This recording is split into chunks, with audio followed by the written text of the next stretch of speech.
This may look just like your regular American fast food restaurant, 整个套餐可以吗？ with a meal that comes with a burger, fries, and a drink. But if you look closely, the wrapper proudly declares that this burger has been made in China. I'm sitting in Tastian's. It's China's answer to McDonald's. And as you can see you have all this language here, made in China, a Chinese burger for a Chinese stomach.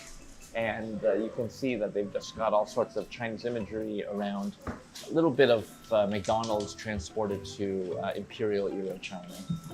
And Tastian is just one example of the Chinese brand squeezing out US rivals. China once presented a huge opportunity for American brands, but now local challengers are eating their lunch, and that threatens the dominance they have held for decades. China is the world's second largest consumer market. The country's more than 1 billion shoppers were once seen as an untapped gold mine for Western brands. This is Beijing's premier shopping district, and you don't have to look far to see which companies have taken center stage. There's American brands all around me. Over here, we got Ralph Lauren, Tom Ford, and right behind me is perhaps the best known of all of the brands, Apple. In the first quarter of 2024, Apple saw its smartphone sales fall 19%, while that of its Chinese rival, Huawei Technologies, saw its sales rise 7%. For China, Apple saw its revenue fall by 8% to $16.4 billion. And Apple isn't the only American company that's been struggling a little bit more in China lately. From luxury cosmetics firm Estee Lauder, which is expecting sales in China to fall, to retail giant Walmart, which has closed more than 100 stores nationwide over the past 5 years. Executives of some of America's biggest brand names in China are increasingly worried about their weak performance in the country.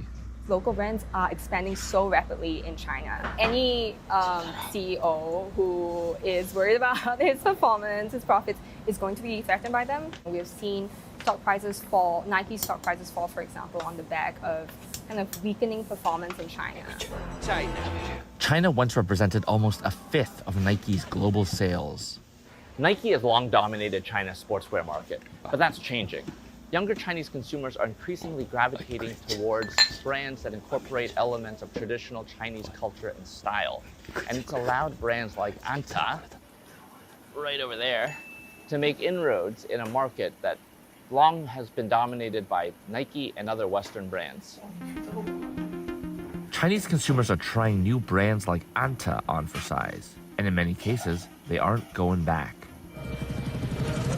As the sponsor of the Chinese Olympic team, Anta has found a place among Chinese shoppers as a brand that matches growing nationalist sentiment. Anta supports the new generation of Chinese Olympic athletes. It was very much linked to very big and bold expressions of Chinese pride. So think about your large logos, red and yellow color combinations. It's resonating especially with younger consumers today because they don't have the same level of adoration for the West as the past generations. It's not about, blind kind of, I'll buy something from the West just by virtue of it being from the West. American brands have reaped huge profits by capitalizing on changing Chinese consumer tastes. Starbucks largely created China's new coffee culture in a country long dominated by tea drinkers. But that supremacy is now under threat. At the end of 2023, Luckin Coffee surpassed Starbucks as China's biggest coffee chain by sales and units. Analysts credit Luckin's success to its operating model, which requires minimal staff to run their branches. Luckin prices its coffee at a substantial discount, often up to 50% less than Starbucks. There's a price war going around with coffee brands. Starbucks has largely avoided that. They are kind of committing to their premium offering. They're focusing on what they do best. That should be the way for many of these American brands who feel threatened because you don't want your brand identity to get lost as you follow the trend. Starbucks executives insist they won't cut prices as the company positions itself as a superior brand. But sales for Starbucks have dropped 8% during the first quarter of this year, while Luckin's have surged 41%. That contributed to the company lowering its forecast for the rest of the year. The announcement spooked the market, causing Starbucks' share price to plummet in May. The US coffee giant still has plans to make China its biggest market, but it's now in a race to win wallets. In 2023, Starbucks opened nearly 900 new stores across China, bringing its total in the country to almost 7,000.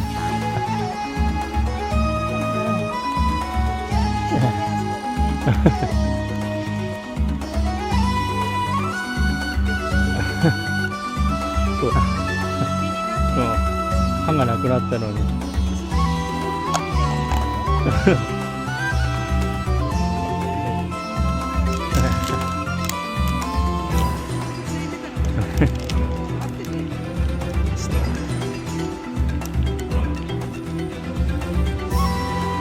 中は取ろうって言って大丈夫だ。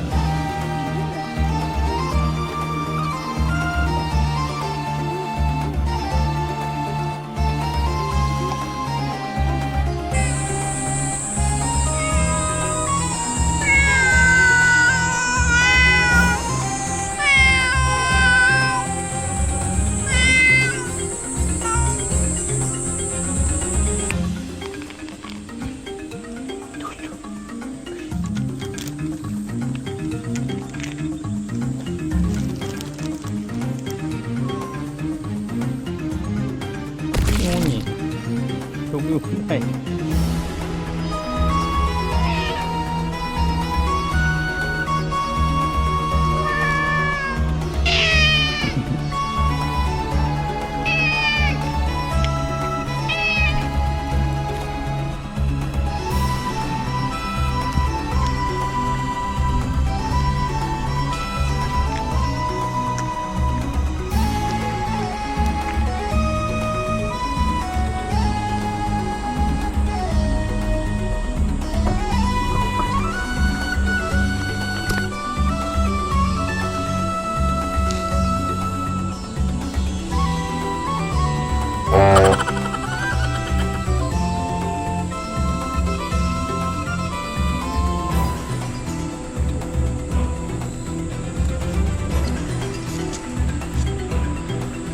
GoPro video.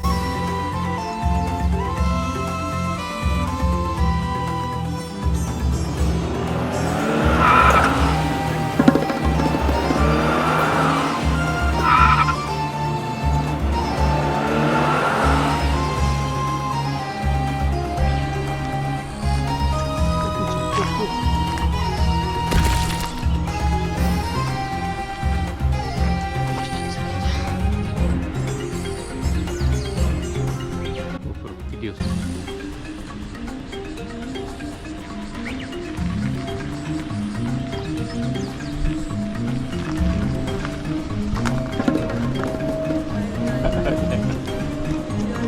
Hehehe